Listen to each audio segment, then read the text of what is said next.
Oh, geez, I just cast it out there. First cast, first fish, no time at all. What do we got? Just a little walleye. Bite could be on today though with the wind. I fully expect it.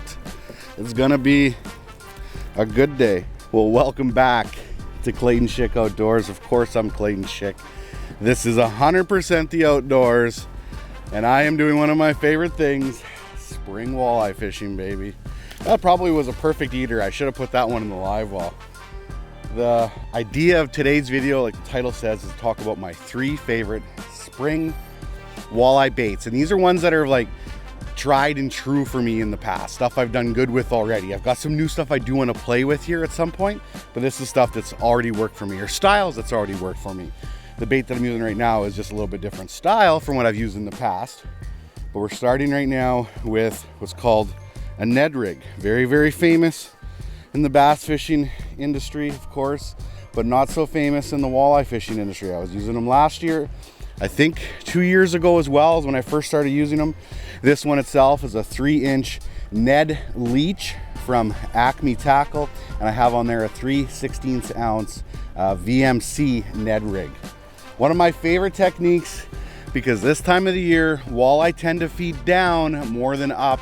A lot of the minnows haven't really hatched yet, I guess I should say. They're just starting to kind of make their way into the shallows. So walleye are right now for the most part feeding down. So I'll focus a little bit about that kind of technique today. I see I'm gonna have some waves splashing this camera. I'm gonna have to try to keep that clean. And yeah, I think we're in for a good one, to be honest. We've got fish all over the live imaging here, crawling around. I'm excited for today. I like wind. Wind is good. Wind is hard to video in and match up all your audios and stuff at the end of the day when you're editing, but it is really good to fish in. Wind can be your friend when it comes to walleye. I'm sure other styles of fish too. I like it probably more for walleye than any other species, I'd say, though, because walleye can be pretty finicky, especially this time of year when you're fishing them shallow. Right now I'm 6.2 feet, so they can be a little bit more spooky, but wind can be your friend for sure. Oh, that fish absolutely hammered me. Oh, when it's windy, they can get aggressive. That fish like almost ripped the rod right out of my hands. Awesome. A great little eater, 17.5 inches. I am taking some fish home, so it's gonna go in the live well. Love it. The old Ned rig. It's starting to gain some popularity in the walleye world, that's for sure. Like I said, I've been fishing with it for a few years. Brett McComas from Target Walleye has been pushing it pretty heavily too in the last few years. I'm sure some guys have done it in the past, but anybody that maybe has been doing it for 10, 15 years, I apologize that we've kind of blown it up a little bit, but Ned rigs definitely work for walleyes, especially for spring walleyes when they're feeding down. I'm gonna catch one more on the Ned rig here, and then we'll switch to another favorite spring method. Usually with the Ned rig, I'm just crawling along the bottom slow.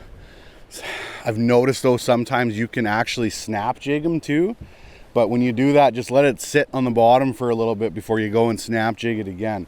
Let it go up, let it go down, let it sit there. Give that fish some time to come over there and suck it up. If you're crawling along the bottom, obviously, you know, he's going to be following it around and then eat it out of the dirt type of thing. But when you're snap jigging it like that, just give that fish a little bit of time, especially the springtime. They can be a little bit lazier sometimes. Obviously, you can get a super aggressive bite, but a lot of times they can be a little bit lazier too. Springtime, you have to slow down a lot. I've got lots of fish here on the live scope that is 25 feet out-ish. So I made a little pitch out here. We'll see if we can connect on one of them.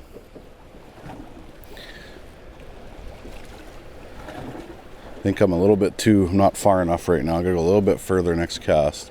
Yeah, I'm right there. Oh, I got a fish chasing it though, but I'm at 10 feet right now. I did have a fish come up at it. Okay, let's try that again. Go a little bit further this time. I like that. I like that. A lot of times when it's really windy, it can be hard to cast kind of a side wind, because that wind wants to take your line. That's where having like a super sensitive rod can definitely come into play, because you want to try to make that connection, right? Braid is way better when it's windy too. You can feel those bites just a little bit better. You're gonna have more success probably casting straight kind of with the wind when you're set up. So like a spot lock works good. Obviously with a talon, if I was fishing to the front of the boat, casting out that way. Video purpose, I'm trying to do a little bit of trying to make it like work, right? For the most part, if I was going to be fishing this without a video, I would be fishing out of the front of the boat, casting out that way type of thing. So a lot of it, like I said, really depends on the wind, how windy it is. If it's not windy, well, obviously the wind isn't going to affect your line at all, but it can affect it quite a bit when it's windy. Heavier jig can be good when it's windy too.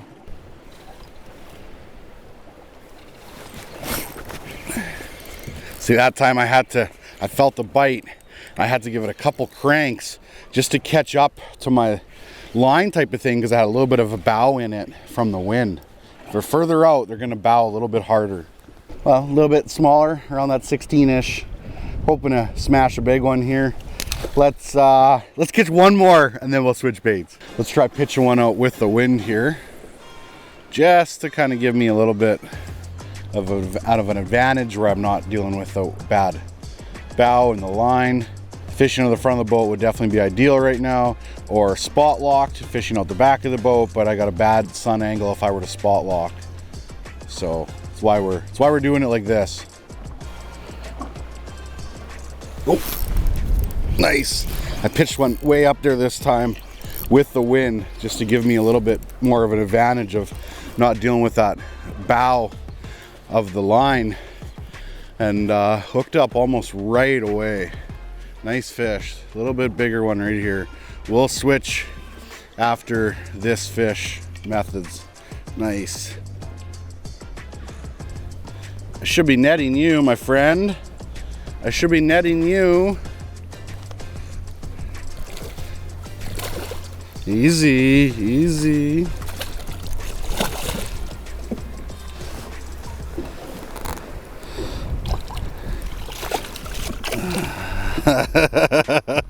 Okay, let's get the net out and get serious.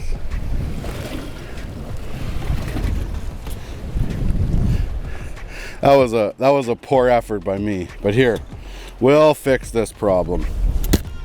And because I didn't land that fish, we got to get one more with the Ned rig now.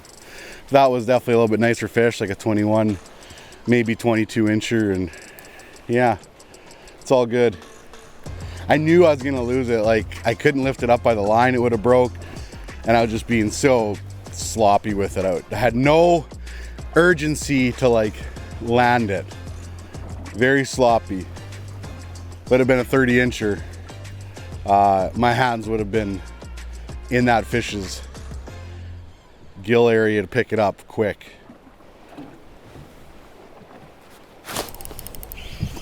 Went to go pop it. There was a fish there.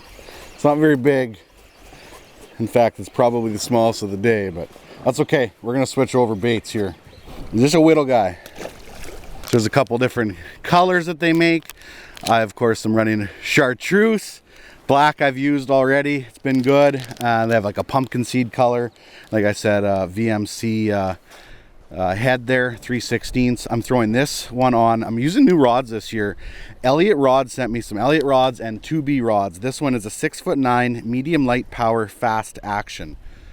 Really happy with it, like really sensitive. I like the Sin cork feel here. It's a light rod. Like, obviously I'll give you my overtake of these rods, or my how I feel about the rods like after I spend more time with them, but my first impressions of them are very good. So Elliott 6'9" medium light fast action. 1/8 ounce Pendu jig with a 3.8 inch tickle shad. This is going to be a little bit easier to fish in the wind because it's a little bit heavier. I'm going to be rip jigging it. One thing about like rip jigging is like when you're snapping it back, when you're further out, you don't have to make as big of snaps compared as it gets closer. Because when it's further out, your line's like this and you're kind of pulling it like this, right? So it's going more distance. As it gets closer to your boat, your angle of your line changes and you're snapping them, it's not moving as far. So you don't have to make big snaps when you're far out, because a nice little like quick snap will move it like, you know, a foot, 2 feet type of thing. If you do, when you're way out there and you do a huge pop, you're pulling it like 6 feet through that water column, and that's also more line to catch up to. So like a quick snap, right, and a fast action rod allowing you to do that can help out a lot. So it's more, you're making like quick snaps, not so much long snaps, if that makes sense. Quick little quick ones. There's a fish that chased it all the way down there. Just making quick little pops. And there's a fish on me chasing it. Now I've got that area where it's not really coming into me anymore. It's like only going like an inch or two at a time, because my angle is like really close to the boat. But the only reason I'm still fishing is this fish is still engaging with it. So a lot of times they'll hit it like as soon as it goes to the bottom, they'll rush over there and they'll pin it to the bottom and they'll eat it like that.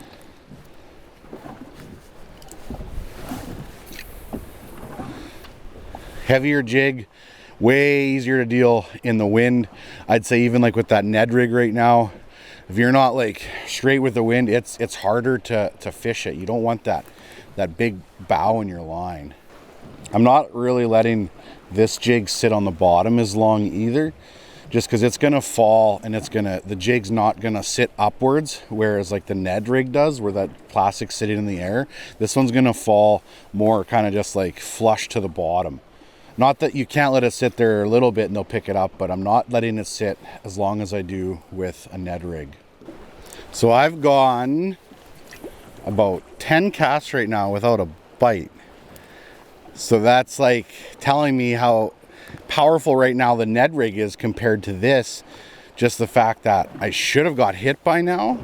Maybe it's that this is a little bit, I just got whacked. Just as I say that, I finally got whacked, but maybe a little bit bigger presentation right now isn't as good. I could go to a 2.8 inch tickle shad. Might be a little bit better, a little bit more finessey. So I could grab one of those out of the, I think I got a rod already rigged up with one. I might try that. It's actually got a spinner jig on it. So maybe I'll try a little bit smaller presentation. I'll give this a couple more casts, but shows you, like, even though this is a favorite right now, the Ned rig, the Ned leech is that much more powerful. So yes, fish are biting here. Like, you could catch them, but I can't catch them obviously on everything. So it gives me that much more confidence in that Ned leech right now, that I was catching fish with something, right? Like if you go out and you catch fish on every single bait that you have in the box, you don't necessarily gain confidence on anything, because, well, obviously fish were just snapping. But when you can catch fish on one particular bait and nothing else is working at that point, or a couple other baits aren't working, you gain more confidence on those baits that are working. And then I just went 2 casts in a row, one bite and 1 fish. So maybe I just hit a lull. We'll see. Oh, but that's a pike. That doesn't count. That's a pike. You don't count for anything. Got fish into this bait. They're just not eating it. They're following it around. That's funny. Again, every time I talk about not catching fish with it, I get a whack whack. So I'm not catching any fish with this bait right now. I'm thinking about changing, because it just doesn't seem to be working right. So I think I'm gonna take this tickle shad off and switch to maybe a smaller size or something else. Didn't work that time. It's like they know. How do they know? Okay, maybe I spoke too soon. Maybe I spoke too soon. I knew if I was nice and persistent, I'd catch one on that tickle shad here eventually. You're a really fat 16 and a half. I'm going to put you back. I do think right now though, the smaller size would be a little bit better, a 2.8 inch probably. In the fall time, when they're like even more aggressive, I'll use even the bigger size. I'll use a 4.8 inch, and I'll run that like on a 1/2 ounce or a 3/8 ounce Swimbait jig from Clayton's. But right now, obviously it's spring there. You don't want to use as big of baits. Not to say you can't have success with some bigger baits, right? Maybe get less bites, but part of the fun about springtime is just catching a whack load of fish, right? Little guy again, but that's fish number, well, technically 3. One of them was a pike. Okay, hopefully we get some bigger ones here at some point. But a lot of times springtime, to get the bigger ones, you just have to weed through some of the smaller ones.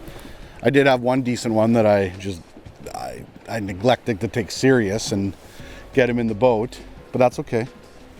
It's all good. One of my favorite lakes for spring walleyes, Lake of the Prairies. Been fishing this for a lot of years. Early spring into probably June, July is really good. You can catch them like less than 10 feet almost all year. I'd say maybe August, September, you're going a little bit deeper, that 10 to 25-ish. But I think I like this lake so much just because it fishes so well in terms of like all the shorelines seem to hold fish, or what was that? A majority of the shorelines will hold fish, right? Like you don't have to do bumper boats and be right next to somebody. You can do your own thing, which is so nice, right? Just getting away from people.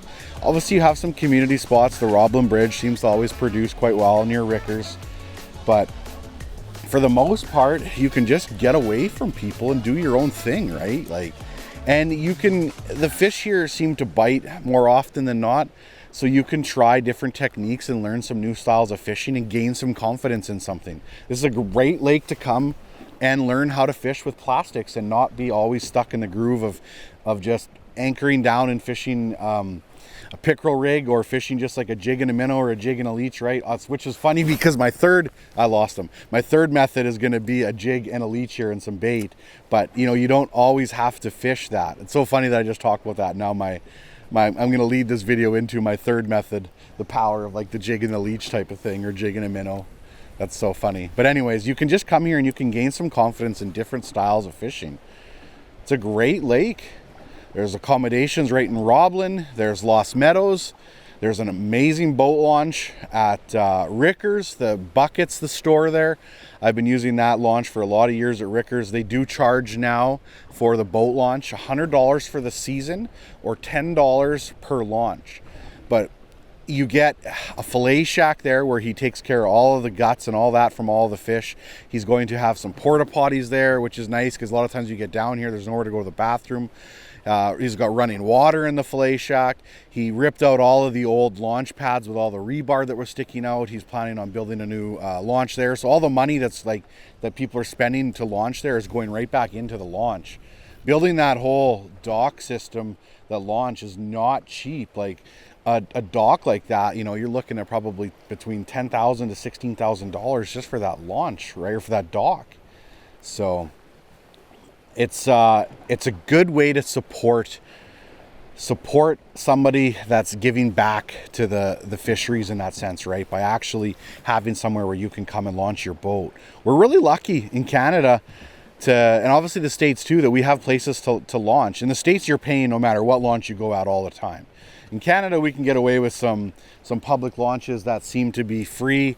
They're usually not obviously the best maintained. But like over in Europe, I know a lot of guys, like they run rollers on their trailer, so they can launch their boat in some crappy accesses, and at the end of the day, they can winch them up there as well, right? Like they don't have the kind of public accesses that we have. So $100 to be able to launch there for the whole season.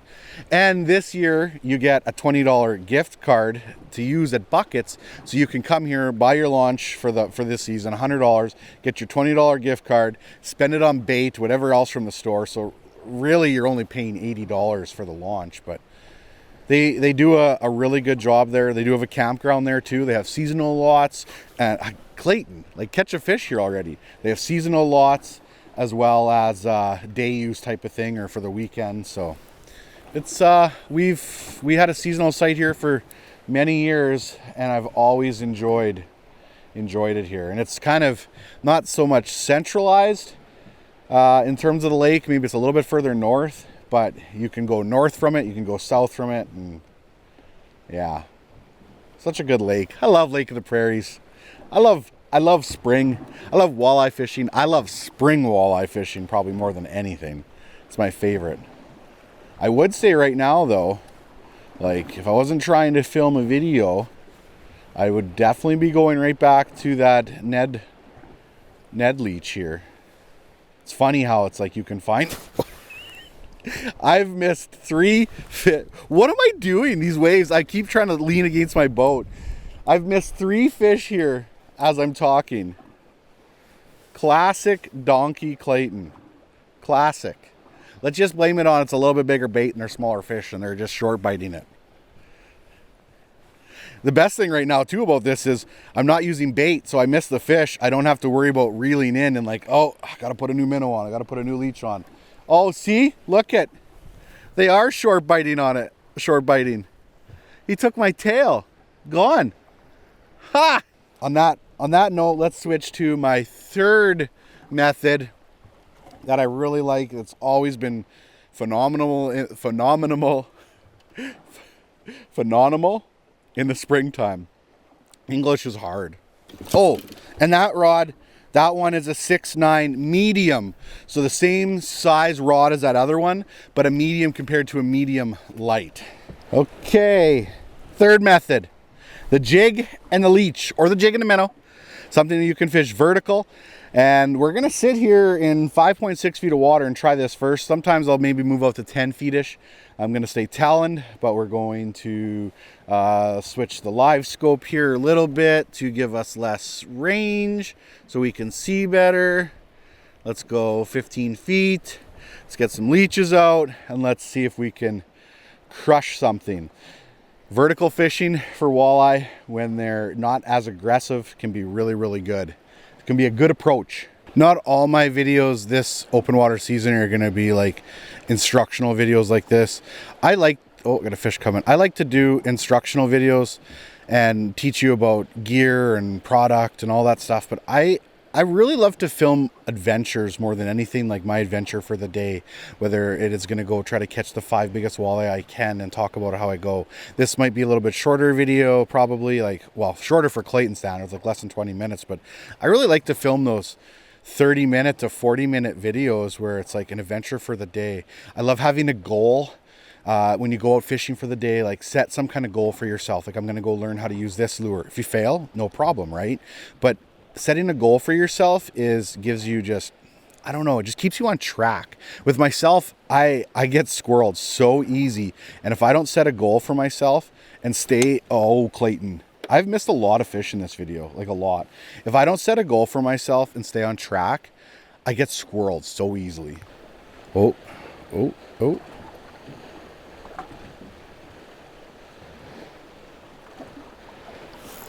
Okay. Vertical works out. Did not take long. Jig and a leech, jig and a minnow, vertical. It can be just a powerhouse. About another 16-incher. And the other nice thing with fishing vertical is it's a lot easier to like watch your bait on the live imaging. I love the live scope. It's been really good for me for like seeing my baits further out compared to the Mega Live was. But you can like see everything when you make your windows just a little bit more smaller. Like right now it's like two foot increments, whereas before it was like 5 foot increments, so I couldn't see as much. And obviously it's harder when it's windy too, but it's when you're vertical, it's like so much easier to stay on track with being able to track your bait type of thing. And I love watching. I love the visual side of it. Oh, separation is pretty good. Oh, he just bumped it. I didn't set too early though, which is good. He hammered it. Love it.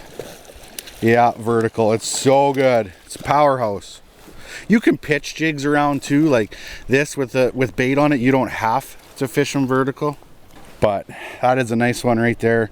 I'll measure him. I'm thinking a 17-incher, and he'll probably go in the box. At Lake of the Prairies, you're allowed to keep 4 fish, and they have to be under 45 centimeters, which is about 17 3/4 type of thing. And you can fan them out, so that's 17. It's 17 and a half. So we are legal right there with that fish. When I'm fishing vertical like this, I like a little bit shorter rod and like really light. This one is a 6'3". Medium light, fast action. It is also made by Elliott, but it's their sister company, 2B Fishing. So this is like the 2B fishing rods are just a little bit lower price point than the Elliott rods are. Excellent rod, excellent feel so far from what I've seen. I was out the other day and fished with it vertically and loved it. So I have fished with it for a day and was super impressed with it. But it's a nice light rod. And for my bait, I'm using, my leech is curled up right now, but it's a 1/8 ounce Google Eye jig made by Clayton's. When I'm using live bait, live minnows or live leeches, something like that, I'll use the shorter shank one. And then if I'm fishing night crawlers, or if I'm fishing, oh, my head camera just is gonna die. If I'm fishing night crawlers or frozen minnows, I use the longer shank one. And when I'm shallow like this, I'm always fishing like a 1/8 ounce jig. If I get a little bit deeper, I'm gonna fish maybe a little bit heavier jig depending on the wind. If it's not windy at all and I'm fishing 25 feet, I'll still fish a 1/8 ounce jig. If it's windy and you gotta really keep contact with the bottom, I'll go to a half or a 3/8. Usually probably a 3/8 before a half. Yeah, I'm not using a 3/8. I'm not using a half. I'm using a 3/8 or a quarter. Yeah, that's better. Sometimes I'll pitch these jigs out too with bait, you know, and working back to the boat really slow. But I do like to do some vertical fishing like this. It's enjoyable. It's fun. Oh, jeez. That was thing hammered it. There's 2 of them down there. I was wondering why it looked like that one didn't get to me yet, because one came from a different angle. See ya. I'm gonna throw this rod in the rod holder for a second here. Point the live imaging at it so I keep an eye on it. And talk about the mapping. So if you're new to Manitoba, Lawrence, Angler's Edge Mapping has awesome mapping of Lake of the Prairies. You can see here the old river channel that's running a little bit deeper. We'll zoom in here. Like right here would be an awesome spot to fish. River channel with shallow here, like the shoreline. Obviously 3 feet, 2 feet, 1 feet. And yeah, that would be like a really good spot to try. So if you've never fished in this lake, you can get a mapping like this, and you can go out and you can try all these new spots and areas that you've never fished before. If you're familiar with this lake, maybe you don't need the mapping, but it'll probably just take you to that next level. When it comes to mapping, I've always said that, or how should I phrase this? A lot of people say live imaging is ruining fishing. Actually, I believe the mapping of the lake puts way more pressure on any lake that's out there than any live imaging ever would. Yes, live imaging can help you locate the fish, but because of good mapping, you're able to find the fish. I just have a fish coming up to my jig right now. Because of the mapping, you know where to start looking for those fish. If you don't have a Lawrence unit, there's an app called Avenza Maps, and you can download the Lake of the Prairies maps right on that. I got a fish right here.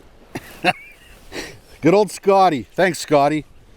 As you can see, vertical jigging for walleyes definitely pays off. Well, nothing to it. Vertical jigging. It's a great way to pound a bunch of fish. There's no doubt about it, especially with bait. I prefer to fish plastics myself, but bait obviously works quite well. So like I was saying, Angler's Edge Mapping, Avenza Maps, will help you to find the fish on this lake. There's obviously a bunch of different lakes that they have done, and they're doing more and more. There's some in Saskatchewan now that they've done. Madge Lake, Blackstrap Lake, a bunch of the trout lakes in the north. they're just adding more and more to it. In Manitoba, some of the ones I'm really excited about, they have Little Athapap Lake mapped, they have Wekusko mapped, they have Tramping mapped, they obviously have Clearwater mapped. If you watched any of my videos from the winter, we did some lake trail fishing there. But Angler's Edge mapping, Avenza maps on if you don't have a Lowrance unit, but if you do have a Lowrance unit, I recommend getting one of the cards, AEM, and you can get like different cards for the areas. You can get like certain lakes, I think, or Western Manitoba, or the full card, etc. But I think I'm going to end that video here. I always talk about how I'm going to do different style of videos. So right now I'm still going to go out. I'm going to film another video, but I'm going to film a video in my next 7 hours to catch my 5 biggest walleye of the day. And obviously in that video, I won't show as much of the techniques that I used or that I'm going to be using in the video, because I'm going to be using probably techniques that I showed you now. So the next video after this should be me on my hunt for my 5 biggest walleye of the day. And hopefully they're bigger than what I've caught so far, or else I'm going to have a pretty small total. But thank you so much for watching, and don't forget, get outside.